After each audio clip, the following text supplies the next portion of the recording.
আমরা আজকে এসেছি কালাইনে সন্দীপ দাসের বাড়িতে। সন্দীপ দাস কাছাড় জেলা কংগ্রেসের প্রাক্তন সাধারণ সম্পাদক তথা এই নির্বাচনে উনি কাঠিগড়ার একজন জোরদার প্রত্যাশী ছিলেন, কিন্তু নানা কারণবশত ওনাকে টিকিট দেওয়া হয়নি।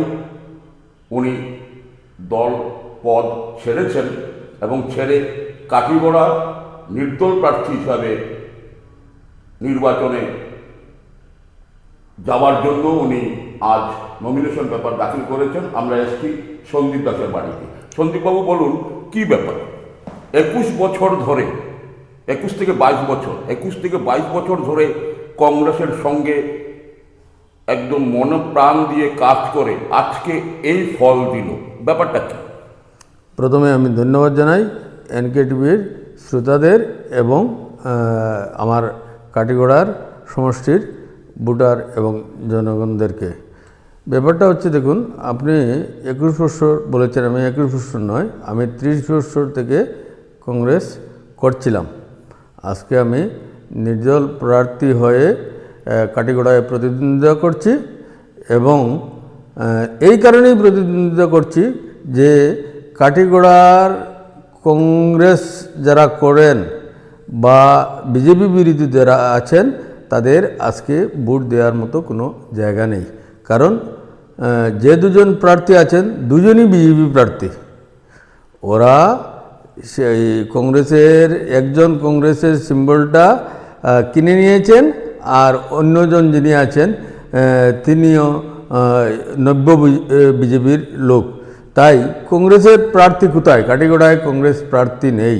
সেই হিসাবে আমি কাঠিগড়ার জনগণকে একটা অপশন দেওয়ার জন্য, একটা কাঠিগড়ার মানুষকে একটা স্থান নির্ধারণের জন্য আজকে আমি, এবং কাঠিগড়ার যে আবেগ ভাবাবেগ অনুভূতি আছে সেই অনুভূতির জন্য আমি আজকে নির্দল প্রার্থী হিসাবে নমিনেশন দিয়েছি এবং আমি আশা রাখছি যে কাঠিগড়ার মানুষ নতুন করে চিন্তাভাবনা করবেন যে এই দীর্ঘ 40-45 বছর থেকে যেভাবে কাঠিগড়াকে ডাস্টবিন বানিয়ে ফেলা হয়েছে, সেই ডাস্টবিন থেকে উদ্ধার করার জন্য কাঠিগড়ার স্থানীয় মানুষ হিসাবে কাঠিগড়ার মাটি মানুষের যে আওয়াজ আছে সেই আওয়াজকে আমি সামনে রেখে আমি নির্বাচনে প্রতিদ্বন্দ্বিতা করার সিদ্ধান্ত নিয়েছি। সেটাই প্রশ্ন, কি হলো? 31 বছর ধরে আপনি কংগ্রেসকে আপনার তন মন ধন দিলেন, শেষ মুহূর্তে দলীয় নেতৃত্ব আপনাকে উপেক্ষা করলো, মানে কি কারণ থাকতে পারে বা কি হয়েছে বলে আপনি মনে করেন? একটা জিনিস দেখুন, আমি মধ্যবিত্ত পরিবারের ছেলে। আমরা যারা রাজনীতি করি, কংগ্রেস করি, বিজেপি করি, ইউডিএফ করি, তারা অ্যাকচুয়ালি আমার যেটা মনে হয়েছে আমাদের প্রত্যেকের রাজনীতি থেকে বিরত থাকা উচিত।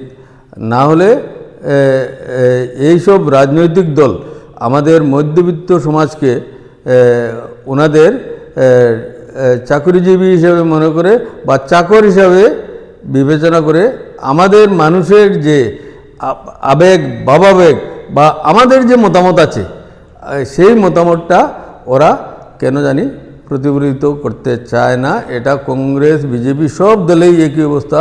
এবং গরিব মানুষ যারা আছে, যারা সমর্থক আছে, যারা ওয়ার্কার আছে, তাদের সবাইকে ওরা প্রত্যেক দলের রাজনৈতিক বিকারী হিসাবে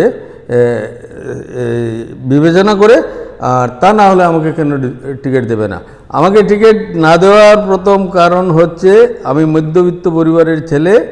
আমি যে আপনি মধ্যবিত্ত পরিবারের ছেলে, আপনি তাদের টাকার খাই মেটাতে পারবেন না। আমি বলছি যে আমার ঘুষ দেওয়ার ক্ষমতা নেই, তাই আমি টিকিট পাইনি।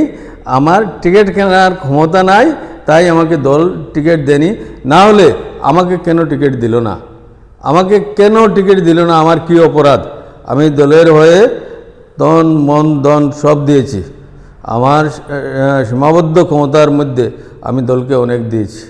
কিন্তু দল যদি আমাকে আগে বলে দিত না তুমি টিকিট পাবে না, দল আমার জন্য গতকালকে রাত্রে 7টায় টিকিট ডিক্লেয়ার করেছে। কেন? আজকে নমিনেশন আর গতকালকে 7টায় টিকিট ঘোষণা করার কী অর্থ হতে পারে? কী অর্থ হতে পারে? এটা আমার প্রশ্ন সেই দলের কাছে এবং কাটিগড়া জনগণের কাছে। আপনারা উত্তরটা আপনারা নিজেই দেবেন। আমি যে নমিনেশন দিয়েছি সেটা কাটিগড়ার মানুষকে একটা বাবার একটা চিন্তা করার সুযোগ দিয়েছি, যে আপনারা ভবিষ্যৎ প্রজন্মকে বলতে পারবেন না যে আমাদের হাতে কোনো বিকল্প ছিল না, আমরা জৈন সাহেবকে ভোট দিয়েছি, আমরা কমলাক্ষকে ভোট দিয়েছি। সেই বিকল্প আমি আজকে নমিনেশন দিয়ে আপনাদের সামনে রাখলাম। বিবেচনা আপনাদের কাছে, সিদ্ধান্ত আপনাদের কাছে। কাটিগড়াতে মানুষ আছে, সেটা প্রমাণ করার দায়িত্ব জনগণের। আপনারা বুট খেলবেন কি খেলবেন না, আপনারা কাকে বুট দেবেন না দেবেন, সেই সিদ্ধান্তটা আপনাদের। আচ্ছা, একটা ব্যাপার হচ্ছে, আমরা যতটুকু তথ্য জানি, শিলচর জেলা কংগ্রেস তো বটেই, এবং ইভেন রাজ্য নেতৃত্ব, বিশেষ করে কংগ্রেসের সভাপতি গৌরব গগৈ পর্যন্ত আপনার নাম বলেছেন, যতটুকু পর্যন্ত আমাদের কাছে তথ্য রয়েছে। এই কথাটা কতটুকু সত্যি? গৌরব গগৈ নিজে আমার নাম প্রপোজ করেছেন স্ক্রিনিং কমিটির সভায়, তারপরও কেন টিকিট দেওয়া হয়নি? গৌরব গগৈ একজন ভালো মানুষ, সৎ মানুষ, নিষ্ঠাবান মানুষ।